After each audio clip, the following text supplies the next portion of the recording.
Tak critake ketemu sliramu,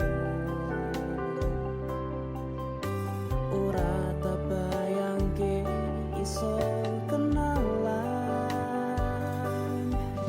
Indah manis parasmu, lembute perhatianmu, gawe rasa nyaman nuwuhke katresnan.